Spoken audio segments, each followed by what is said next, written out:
You need to have these 5 things to make it anywhere in business. And it's not anything to do with money, it's to do with your mind. This is going to be a little bit of a longer video, so put it into 1.5 speed. Number 1, we're going to talk about dopamine. I know dopamine detox is a big thing. A lot of people talk about it. People look at dopamine as a bad thing. It's not actually a bad thing. Dopamine is actually a part of our internal reward system to reward us for doing productive things. Its evolutionary use was to reward us when we did things like buy animals, eat food, drink water, reproduce, that sort of thing. To apply it more to the modern world now, dopamine is released when we are doing something that is working towards a goal. And it's what keeps us feeling motivated. It would be very difficult to commit to tedious but eventually rewarding tasks without dopamine. There would be zero immediate benefit. It would all just be boredom. On the other side of the coin, the dark bit about dopamine is our brains are wired to get dopamine as quickly and as easily as possible. That's why YouTube's introducing YouTube Shorts. TikToks are so big. There's Instagram Reels, there's Facebook short videos. All these things are just captured to take our dopamine. Dopamine is triggered when you do even something like fantasizing about business ideas and thinking about them, but never doing anything. There's so much more dopamine thinking about it and thinking you're making progress by researching it as opposed to actually sitting down and working hard. That's where dopamine can trick you. Everything around us is optimized to get a quick hit of dopamine. In order to succeed in starting a business, we need to find a way to overcome these tendencies and work towards a long-term goal.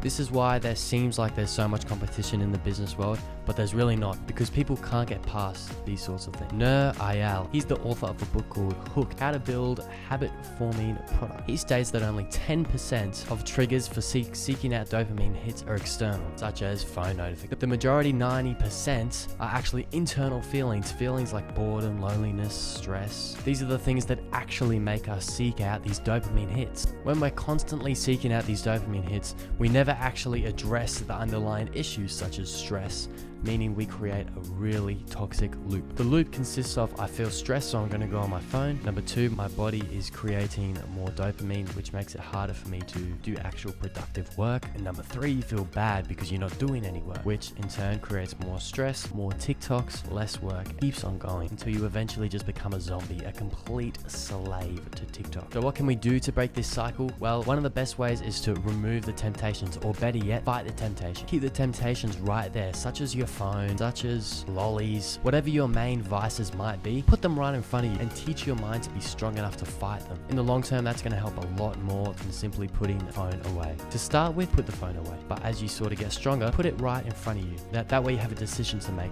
work or computer. See how strong you really are then. Try spending some time each day without your phone, without these temptations, and figure out what it is that's actually making you do this. Is it a fear to commit? Is it a fear of failure? Is it a fear of being judged? What is it that's actually stopping you from taking the next step in your business? If this is something that you do need help with, do get in touch with me. A lot of people do struggle to figure out this mindset stuff, and it is what I'm really passionate about. If you are struggling, do get in touch with me. I'm very happy to talk to you. Number 2, we're going to talk about a growth mindset. A growth mindset is crucial for success in business. It allows you to look at your failures and see them as ways to improve. On the other hand, you have a fixed mindset. A fixed mindset is fully set in their ways. There's no way things can ever get better than this, and there's nothing that we can change. It's just fixed. This is the way it is now. This is the way it's going to be forever. When you have a growth mindset, you understand that your abilities are not fixed, and you can learn things through effort and learning. This means that you're more likely to take a risk even if there is a chance of failure. In business, there will inevitably be setbacks, obstacles, challenges. It is so important to have a growth mindset so you can see these as opportunities to grow and move forward. As well as this, having a growth mindset leaves you more open to feedback because you're looking to improve. In the business world, feedback is crucial for improving your pitch, improving your customer experience, improving your product. Everything around your business is based on feedback. Feedback does not always come in the way of, hey, what did you think of this? The way I look at feedback, at least, is feedback from the world. I did this and this and this, and this happened. That is feedback. I know what to do next time if I want to get this result again, and I know what not to do if I don't want this result. I hope that makes sense. The best example of feedback in the real world is emotions. Your emotions is feedback to the stimulus, to the environment that you're in. For example, if you're in a bad environment, you might get sad or angry. That's feedback. That's your body telling itself, this is a bad place. I don't want to be here anymore. On the other hand, you're doing something you enjoy. Maybe you're making $1 million. That's feedback from the world saying, you are doing the right thing now. Keep doing what you're doing if you want to keep getting what you're getting. When you have a growth mindset, you're more likely to see this feedback as an opportunity to grow as opposed to a personal attack. Like the whole world is turned against you and everyone's plotting against you. You need to be open to learning and acquiring new skills in the business world. It is the only way you'll ever get the upper hand on anybody. To get past the first stage, you need to work really hard. To get past the second stage, that's where it takes being creative and actually being skilled. And then to get to the third stage, that you need to be super creative, you need to be super lucky. Stage 1 to stage 2 though, you do actually require a lot of skills. Hard work will get you through the first stage, but to get you through the second stage, you do actually need some big skill sets. I know that's not the best example. Obviously stage 1, stage 2, stage 3 is not defined. Number 3, empathy. This is something I really do believe in. Empathy can be confused with like sympathy. Sympathy is where you feel bad for someone. Empathy is where you can relate to how they feel. You understand how they're feeling. This is important when like pitching to prospects, dealing with employees. If you can understand why someone is feeling the way they are, then you can tailor every single pitch precisely to that person and get them to convert most times if they ever did have an intention of buying. The best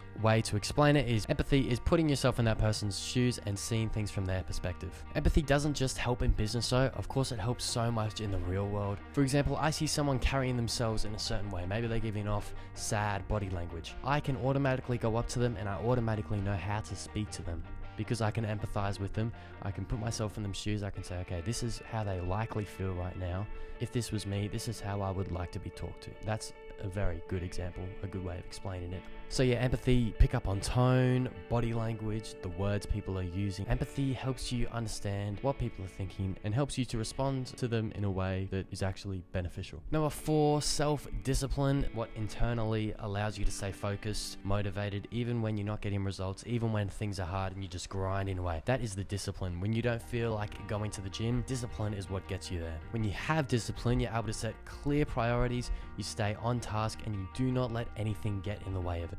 Notes, discipline is not about perfection, but it is about consistency, and with enough consistency, you can hopefully reach some version of perfect, whatever that is for you. People really respect you if you're disciplined as well. They can see that you have these things that you do, and you are not going to let other people budge you. This kind of contradicts the growth mindset sort of thing, but more with self-discipline, it's what you deem as good, you are sticking. If people try to tell you to do something that you deem as bad, you don't do it. Number 5, having a positive mindset. So on business and in just the real world in general, having a positive mindset helps you so much. It helps you stay motivated and optimistic even when times are tough. Similar to self-discipline, it ties in with discipline. When people think of discipline, they think of like crazy people doing 20 million push-ups and they're just so insane you can't even talk to them. You mix self-discipline with a positive attitude and you actually have a really nice, hardworking person. It can help you see the opportunities in every single situation and find solutions to the problem. In sales, a positive attitude can help you to connect with customers and really build up a relationship with them. Even if the sale isn't there, you build up the relationship, which may lead to a sale or a referral later down the line. In general, a positive attitude just makes everyday life more enjoyable. It helps to increase productivity, decrease stress, improves relationships with people around you. A positive attitude is not all about ignoring problems and ignoring all the feedback you get, but it is about looking at them optimistically, still realistically, but positively as well.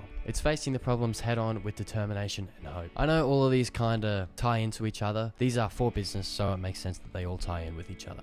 If you guys would like specific videos on one of these topics, I am definitely happy to do that. I am really passionate about the mindset stuff. Just comment below if this is something that you would like me to do. Make sure you like and subscribe. It's going to help me build up some traction in the algorithm. Obviously, I'm just getting started. Thank you guys so much for watching, and I'll see you in the next one.